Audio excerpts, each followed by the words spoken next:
You're listening to a CNA podcast. Hey guys, the Climate Conversations team will be taking a break in December. Hooray! But we'll be back in January 2025. In the meantime, we're bringing back some of the most memorable episodes from this year, in case you've missed them. Have a listen and enjoy the holidays. Talk to you next year. Bye for now. Artificial intelligence. It's kind of the buzz term at the moment, isn't it? It feels like all the time now we're hearing about the latest ways computers are changing the world. They're making images, videos, writing articles. Hey, it's enough to make a journalist fear for their career. When it comes to climate change and the environment in this region, though, AI is playing a pretty interesting role. Today, we're coming eye to eye with our robot counterparts. I'm Jack Board. Welcome to Climate Conversations. Hello to Liling Tan. How are you? Hello there, Jack. I am well, apart from a little bit of concern about a future powered by artificial intelligence. Okay, all right. I'm sensing the vibes early. In a previous episode, we definitely uncovered your sci-fi fandom. So are you a fan, or do you really fear a future where AI is more powerful and prevalent than today? And any kind of like films or shows that spark that interest or fear? For me, when I was a kid, I'll admit that I loved, and I think I was also a little bit scared of Short Circuit. It was a 1986 classic, a robot coming to life. No way. You scared of that cute little robot from Short Circuit? Johnny Five. Oh, I love that show, actually. I remember that was my first major sci-fi movie. I think for me, though, it's more sci-fi feardom than fandom. The film that comes to mind for me is I, Robot. You've seen that, right? Mm-hmm. Okay. Yep. There's that scene where we find out that a robot had saved Will Smith's character over a 12-year-old girl because it deduced that he had a higher chance of survival. Now, that bothered me, and yes, it's just a movie, but imagine, Jack, if AI could make that call today based on available data sets about who lives and who dies. Imagine if we had AI during the worst of the COVID-19 pandemic. Remember when doctors had to make decisions about which patient to prioritize? Should they save a father of 3 or a teenager, a granddad, or a young mother? Should that call be determined by AI based on data about who had a higher chance of survival? Or what if it's not a pandemic, but a disaster like an earthquake, a severe storm, or a climate disaster, right? Mm-hmm. Would you bring an injured child or a parent to a hospital knowing their fate would depend on who else is at the hospital at the time? Would you trust doctors to do their best to save your life? So yeah, sorry about the doom and gloom, but... Yeah, wow, you've gone really deep there, these kind of ethical dilemmas when the robots are in charge. And for me, I just wanted Johnny Five to be free. But as we go deeper on AI, these more existential questions will arise for sure. All right, let's get into our weekly quiz. You didn't get it last week, so I'm just going to let you get back into quiz mode of the simpler question this week. So AI is hot right now. It's been in development for ages, for a long time. Can you tell me when the first successful program was written, what type of game it learned to play against a human? Tic-tac-toe. Whack-a-mole. Twister. All right, answers are coming up in just a few minutes at the end of the podcast. Okay, it's news time. Let's run through some interesting recent sustainability stories from the newsroom. Liling, that's you. We got an update from the United Nations on the state of global wildlife trafficking. The good news is that trafficking declined for elephants, pangolins, and rhinoceroses. Elephants are prized for their ivory, as we know, pangolins for their scales and sometimes their meat, and rhinos for their horns. Now, seizures, according to this report, peaked in 2019 before dipping in 2020. Although it acknowledges that it's difficult to determine if this was due to policy, law enforcement, suppressing markets for these items, or if it was due to COVID-19 restrictions. The findings do show a slight uptick again after the year 2020, so the battle is not yet won. Already we're seeing South Africa reporting a sharp spike in rhino poaching. And the UN warns that 4,000 wildlife species still fall prey to trafficking, and that is threatening species populations, and it poses risks to ecosystems, food production, and also our ability to fight climate change. So, Jack, time to stop snacking on those pangolin scales, huh? When will we learn? See what we just unleashed on the planet just a few years ago and stop this. It's saddening to hear that this type of activity continues. Yeah, it is. Next up, dirty water bottles. If you're the climate conscious, reuse and reduce type of person, this is for you. Experts are warning that reusable bottles might be dirtier than we think. Apparently, infrequent and insufficient cleaning can breed bacteria and mold. A consumer study in the United States suggests that these types of reusable water bottles can gather more bacteria than a kitchen sink, computer mouse, or even a toilet seat. Ugh, gross. I know. So gross. I know, ew. So MediaCorp program Talking Point put this to the test by lab testing reusable water bottles. And the results show that bottles rinsed daily and soaked about once a week in soapy water showed a bacteria mold score way above the recommended limit. Now, the bottle that was dismantled and scrubbed with soap every other day also showed bacteria and mold growth, but significantly below the limit. So water quality expert Kwok Chen Ko says in the program that it's because when we eat and then drink from these bottles, food particles get transferred to the bottle and then get stuck in there. And some of these pathogens can give you a tummy upset or much worse. So the advice, Jack, is to wash the water bottles daily and dismantle them for a thorough scrub. And I hope you're doing that with yours. Guilty of not being so regular with cleaning my water bottles. But it's only for the gym and for sports activities. I don't eat and drink at the same time from the bottle. But that's enough to make me give it a bit of a more regular scrub for sure. Yeah.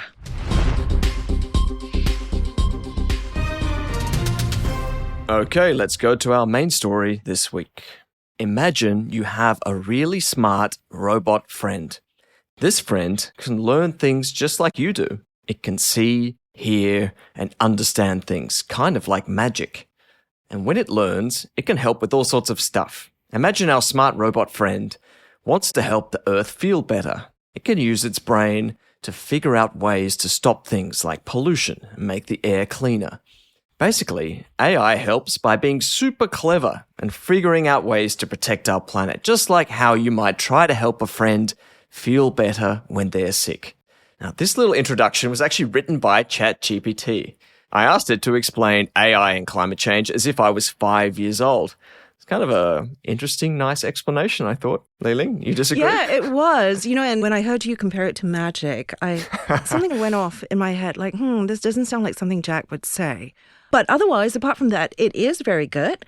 I do wonder how objective it is, though. Definitely the AI promoting itself. Yeah, it's artificial intelligence describing how amazing AI is and upselling itself to a child by saying it's like magic. That kind of gives me the heebie-jeebies, which is why I think AI can only be as good as the person or organization employing it or behind its application. So what about someone using AI to help with environmental issues in Southeast Asia? That was a recent assignment I had to seek out interesting applications. And most of these are problems that are kind of familiar, but maybe we haven't imagined how to solve them more easily or had the means to do so.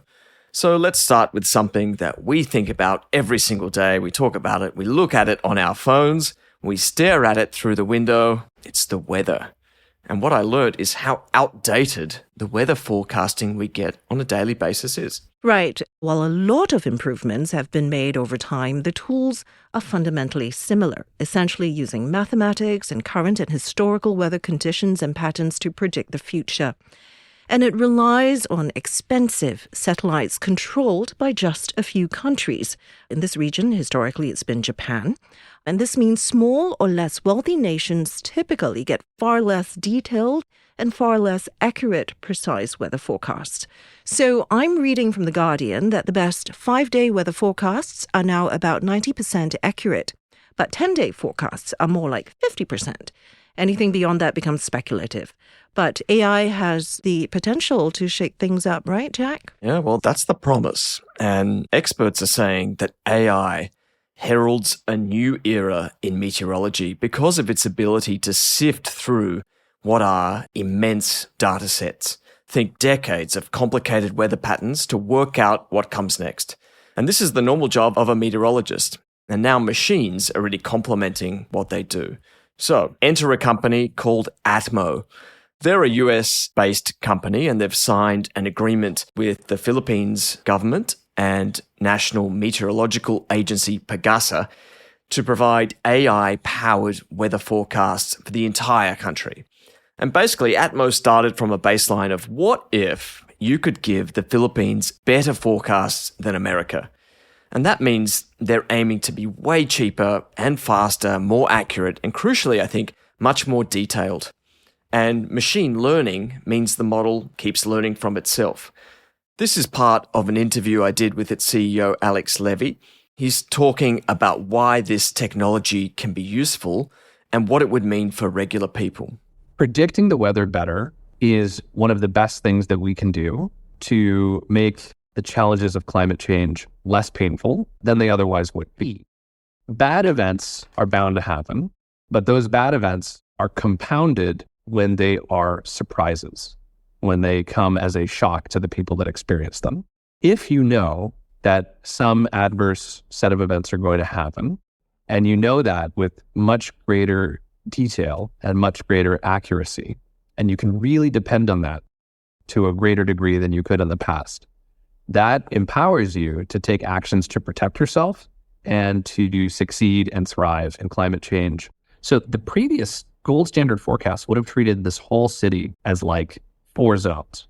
We treat it as 10,000 zones.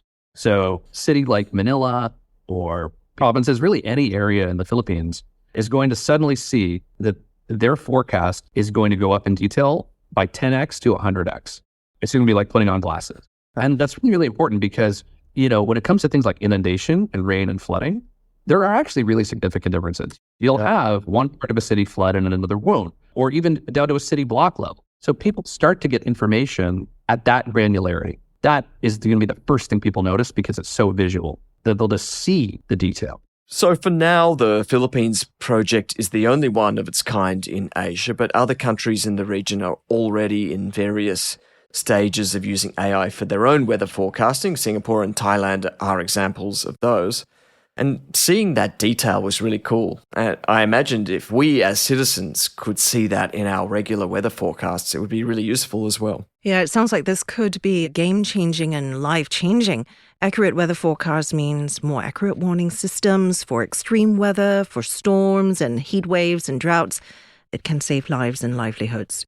It can also help countries that depend on farming to better plan when and how they plant and harvest. Let's go to our second example of AI technology. It's also in the Philippines, and they're looking at tackling the plastic crisis along our coastlines. Over there, with its vast marine areas, it's a huge problem. A group of scientists are working on a project called Plastic Count to create a baseline on where plastic is located around the country, what type it is, and how much there is. And they're using drones and AI to literally try and count every piece of plastic waste in the Philippines. Pretty ambitious. So here's Dr. Dio Onda, the project leader. He's telling me how much more difficult that challenge would be if they didn't have this emerging tech. Most of the approaches to do baselining work is very manual. It's very conventional. You go out into the field, you lay one transect, you count the plastics, you write all of it down, and then go to another site again. But the Philippines has the 5th longest coastline, and particularly that job would be very taxing. That would be very intense. So the idea now is, can technologies actually help us ramp up our capacity to do research? And that's where our entry point for AI, that's our entry point for using machine learning coupled with drone technology as well as higher resolution imaging systems to actually help us know both microplastics and macroplastics. So what's really cool about what the Plastic Count team is doing is localizing problems and solutions. So an example might be, all right, this fishing community on an island far from Manila, do they need to have a plastic straw ban? Are there actually plastic straws out there causing issues? And using this AI machine's ability to classify plastic in the environment in almost real time, 16 different types of plastic, in fact, They can determine, actually, oh wait, the problem we have here is about plastic fishing lines. So let's develop a pollution policy focused on that instead. And the same can be done on a community scale in Manila as well. So this community has food packaging waste. What can we do to actually solve that problem there? So hopefully this kind of information can help us better understand regionally where plastic is coming from, how to stop it getting into our waterways, and when it is there, really localize the solutions. Speaking of waterways, AI can also help to address a concern from one of our younger listeners about coral bleaching. Hello, my name is Leona. I'm 8 years old. If the corals died, where would the fishes hide from the sharks? And where would their homes be? Now, they wouldn't be able to hide very well. Clownfish, like Nemo, wouldn't have the sea anemones to call home. Fish will have to venture further into open areas to find food, and that makes them easier targets for predators like sharks. But guess what? AI is actually being used to better track, measure, and monitor from the Great Barrier Reef in Australia to reef fish populations in the Philippines. And that's to gather data that can help save and restore coral reefs. Got to keep looking out for Nemo. See, Lily, look, AI has its uses. All right, I concede. But I know there are some concerns as well in its use, its reliability, its energy intensiveness, its power. What scares you the most? You know, they all kind of scare me. Reliability. Earlier, I said AI is only as good as the person who employs it, but it is only as reliable as the data sets it draws from. The lack of credible and precise data, for example, is stymieing AI-based weather forecasting efforts in India, according to a Dialogue Earth report, and that's just one example. Now, it can also be used to mislead, misinform, and misrepresent, including about climate change and its effects, and climate experts have warned us about this as well. Now, on energy intensiveness, it's raising questions about whether it's helping or hindering climate change because of the amount of power it needs. Scientific American points out that AI uses so much computing power and electricity that its carbon emissions is becoming an issue. And that's not even counting the emissions from the applications that AI is being built for. But the truth is that we cannot avoid AI. The proverbial ship has sailed. And so I think we have to approach with caution. Okay, quiz time. Repeating the question, can you tell me when the first successful AI program, that is, was written, what type of game it learnt to play against a human? It's not Twister. Don't guess Twister, please. Not tic-tac-toe or whack-a-mole, I guess. So I don't know when this is, but since we're talking about scientists and computing geeks and very intelligent people, I'm going to guess some kind of game that's like chess. Chess. You've locked in chess. And it's I'm very locking in close. chess. The answer was 1951. So really, AI's been going for decades now. The game was checkers. Are you a checkers fan? No. No, me neither. So the game was developed in the UK at that time, and by 1952, the program could play a complete game at a reasonable speed. And games of chess soon followed, and we kind of jump ahead 45 years. We had that really famous Deep Blue versus Garry Kasparov chess match that really thrust AI into the spotlight at that time. Wow.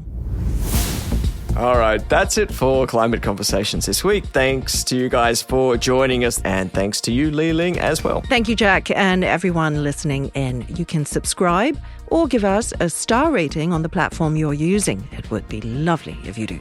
Until then, I'm Liling Tan. And I'm Jack Board. More Climate Conversations next week.